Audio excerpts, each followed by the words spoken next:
Oke, welcome back to my channel. Kenalin aku Rizky. Jadi di sini kita akan membahas tentang request dari salah satu subscriber tentang MBAP versus PTBA. Jadi bagaimana tentang kedua saham tersebut? Intinya adalah kedua saham tersebut memiliki bidang yang sama, ya, sama-sama tentang batu bara. Oke, lalu bagaimana tentang prospek untuk kedua saham ini? Kita simak ya. Jangan lupa subscribe dan nyalakan lonceng agar up to date dengan konten dari saya.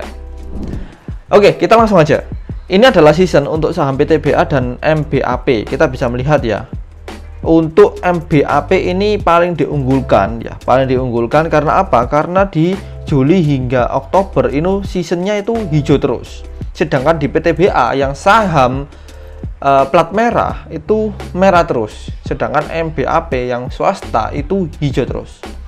Dari sini kita udah bisa melihat ya, sebaiknya kita memilih yang mana.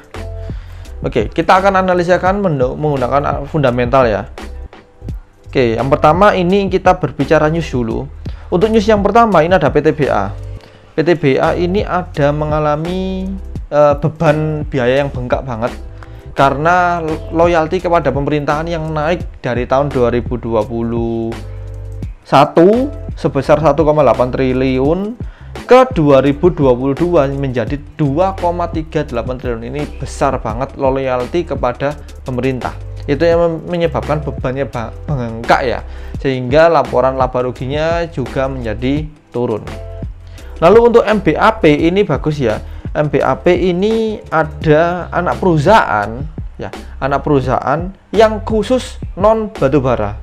Nah, jadi direkturnya atau manajemennya mau membuat sebuah perusahaan yang memang dikhususkan untuk non batubara. Di sini kita bisa melihat ya, ada produksi wood pallet menjadi Malinau Hijau Lestari MHL. Ya. Jadi Malinau Hijau Lestari ini memulai tahap konstruksi pabrik wood pallet pada tahun 2023 dan diharapkan di 2025 itu bisa menjadi commercial operating date dengan kapasitas 150.000 ton per tahun. Wah, sangat fantastis. Itulah swasta ya, jadi lebih oke MBAP dari PTBA. Oke, kemudian untuk rasio fundamental ada growth revenue, lalu ada NPM, ada PE ratio, dan ada earning per share. Kita akan bahas satu-satu. Kita akan membandingkan ya. Yang pertama yaitu growth revenue dari PTBA dan MBAP. Sekilas sama ya. Intinya saham ini sama-sama memiliki stabil, kenaikannya stabil. Bagaimana dengan kuartal?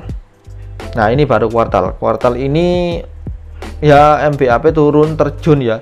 Terjun bebas mulai dari kuartal 2 2022 hingga kuartal 2 2023 terjun bebas. Sedangkan untuk PTBA juga sama, terjun bebas juga.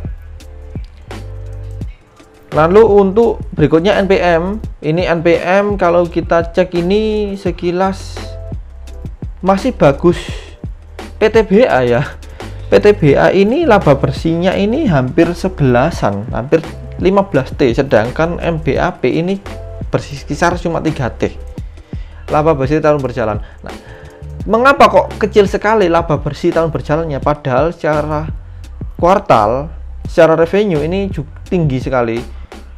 Karena dia ada capex, capital expenditure yang dikeluarkan untuk membuat sebuah anak perusahaan, yaitu Mahalina Hijau Lestari tadi ya, MHL tadi ya. Ya, itu yang menyebabkan lumayan rendah sekali. Padahal kalau kita lihat dari net profit margin secara nilai itu paling bagus di PTBA. Lalu untuk PE ratio, untuk PE ratio ini yang sangat bagus ini kalau saya cek ya di saham secara anual ya, secara anual ini di saham PTBA sih ya. PTBA ini bagus banget secara rasio. Lalu untuk secara kuartal, nah ini jelas bagus MBAP ya ini ya, karena MBAP hampir mendekati angka 0 atau angka 5, yang dimana PE ratio semakin bagus itu semakin kecil. Lalu untuk earning per share ini juga menyamakan net profit margin, sama ya. Dalam hal ini yang paling bagus itu ada di MBAP ya, hampir 2000, sedangkan di PTBA di angka 1000. Mengapa demikian? Padahal secara net profit margin, secara nilai PTBA itu gede banget, hampir 15 triliun net profit marginnya, tapi di MBAP cuma 3 triliun aja, itu kan rendah sekali. Oke, untuk earning per share, ini juga menurun ya. kalau saya bilang lebih baik itu di MBAP daripada PTBA ya. Ini disclaimer on teman-teman, kalau menurut analisa fundamental itu bagus di MBAP daripada PTBA. Oke, nanti we'll see ya, kita will see hingga akhir tahun bagaimana. Nanti kita akan review lagi video ini di akhir tahun atau mungkin di bulan depan, bolehlah untuk cek-cek. Oke, sekarang kita akan cek analisa teknikalnya ya. Analisa teknikalnya akan kita cek dulu. Oke, jadi ini adalah teknikalnya untuk PTBA ya. Kita bisa cek, kita kapan lalu sudah pernah menggambarkan ya. Ini masih sama plannya. Jadi kalau dia mentok sampai atas, dia bakal turun. Karena apa? Karena secara season, secara time frame gede, dia itu tuh trennya turun ya. Trennya turun untuk saham PTBA. Bisa jadi ya sesuai dengan garis biru ini. Ini garis biru ini sudah saya mapping, yaitu di batas ini ya, di batas ini itu untuk PTBA. Lalu bagaimana dengan saham MBAP? Oke, untuk saham MBAP ini bagus ya. Kalau saya cek bagus, dia akan mengalami kenaikan untuk menutup gap di sini ya. Ini ada gap ini. Ini ada gap. Jadi proyeksinya adalah kita akan naik ini kan ke sini. Nah, nutup gap ini. Gap yang ada di sebelah kiri ya. Nah, ini akan nutup gap di sini. Ini jelas ya, kayak di candle itu nggak boleh ada yang terbuka, pasti ada yang ditutup. Oke, ini. Jadi kita untuk planning di MBAP itu kenaikannya sampai sini.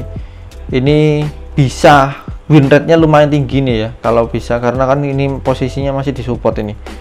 Dia di sini sudah ada mantul ya, sudah ada mantul area. Ini ada mantul area ya. Nah, ini ada mantul area ini ada area yang kita bisa cek, bisa kita lihat ada pantulan tinggi, ada candle hammer juga di sini, ya kan, ada candle hammer juga naik, kemudian dia pastikan sampai kotak di atas ini. Oke, jadi itu untuk MBAP ya. Oke, jadi itulah teman-teman. Terima kasih yang sudah request di kolom komentar. Bagi teman-teman yang ingin request lagi, silahkan drop aja di kolom komentar mau request saham apa, versus saham apa dan apa, rekomendasi saham apa boleh. Tapi Dior ya, don't your own risk. Ya, ini disclaimer on teman-teman. Silahkan lakukan analisa kembali. Oke, saya Rizky undur diri, sampai jumpa.